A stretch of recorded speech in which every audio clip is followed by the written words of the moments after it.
18th of January 2009, and magically on our schedules, something popped up, and there was this video tour of the International Space Station. And what that means is that you're getting the straight skinny, the dirty laundry and everything.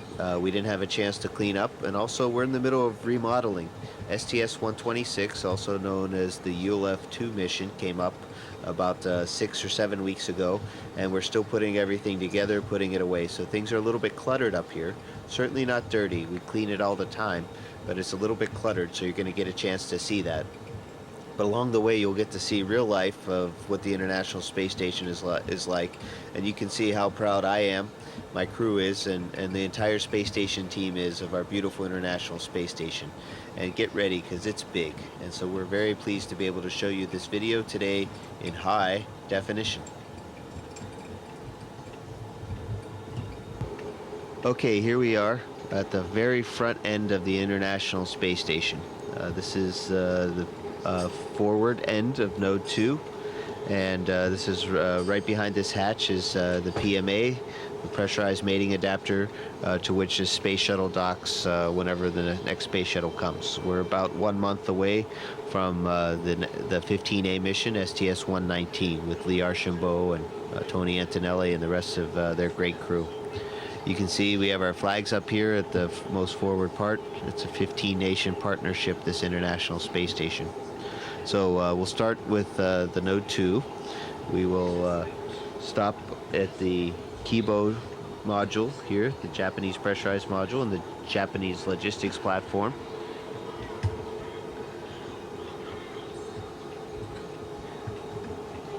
We'll stop back there in a second. We'll take a look in the Columbus module, pride of the European Space Agency, and our pride too. And then you can look down the stack, and you can see several other modules, and even into a little bit into the functional cargo block, the FGB, and then the service module. So it's a really big space station that we got. So let's start off right here with our new modules. This is Node 2, Harmony. And it was recently brought up. It's been up here for maybe about 1 year. And we can see from Harmony, we can go into the Columbus module,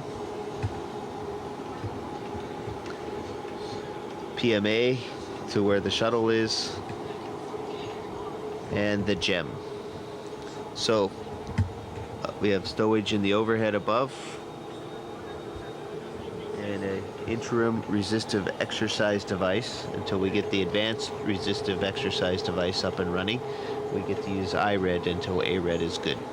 And then there's a hatch below, little window that you can see out, see our beautiful planet. And that's Node 2. As we fly into the Japanese experimental module, the GEM, also known as the Kibo, we can see it's the biggest module aboard the space station, and it's in fact, it even says so here. There's a, sorry for moving the camera so fast, but it says right here, "Welcome to Kibo. Please enjoy and relax in this brand new, the most spacious and quietest room in the ISS." Along the floor, we're temporarily stowing some panels, including the cabin, which is going to be useful for the toilet.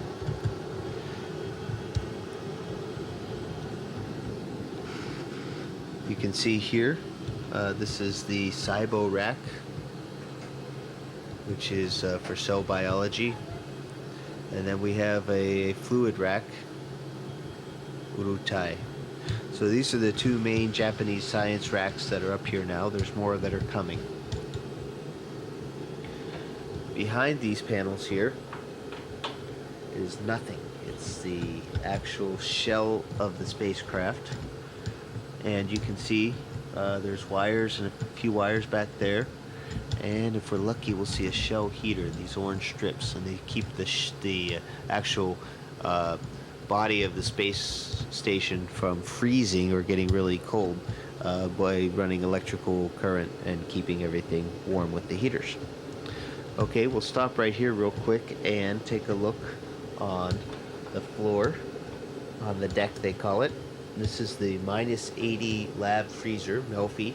and we use that a lot. We store a lot of our biological samples, urine and blood there. And on the ceiling, we have the ICS and PROX rack. So PROX stands for Proximity Operations. It's going to be used for the HTV, which is the H2 transfer vehicle. And also ICS is a comm system that's Japan is going to have up and running once the external platform is out there. So this rack shares double duty. Okay, and we have the airlock here, which we haven't used yet, but it's ready to go. Once the exposed facility's there, the airlock will be great because then you can take something, put something in the airlock, and then outside is a robot arm that can take it and put it on the outside back porch. Now Sandy and I just reconfigured this robotics workstation. It looks a little bit cable-y today, but it's not so bad. We're actually going to run a test on Monday using the backup robotics control blocks. So we actually had to redo a lot of cables today, and it went by pretty well. So here are the backup boxes that we worked on. And let's take a quick look out the window before it gets dark outside. We're going around the world every 90 minutes, so we get to see a lot of sunrises and sunsets. Oh my goodness, it's beautiful out there.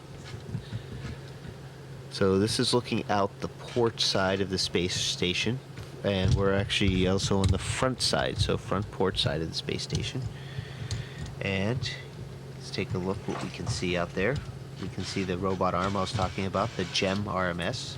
Those orange things are the solar arrays on the port side. And you can see we have a full set, and 15A STS-119 is going to be bringing up the last solar array on the starboard side. And take a look. There's our beautiful blue planet there. And looking at this and where we are, I'd say we're over the South Indian Ocean. You can actually see some icebergs down there, so we're actually probably between Africa and Antarctica. You can actually see the different shades of the blue water. So that's the view we get to see every day up here. It's pretty nice.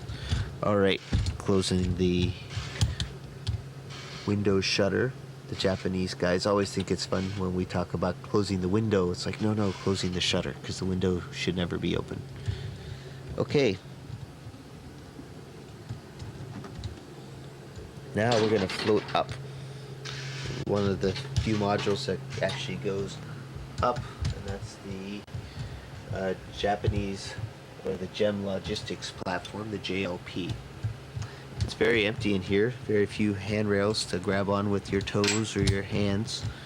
And we have a few zero-G stowage racks right in here.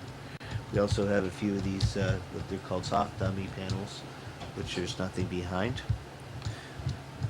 And it's a pretty nice closet up here in space.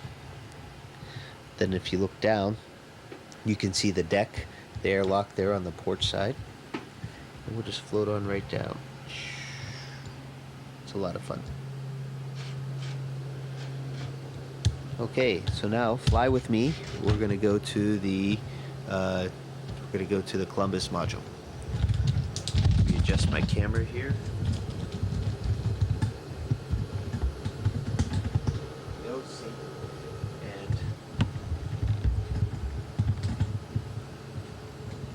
And Yuckily.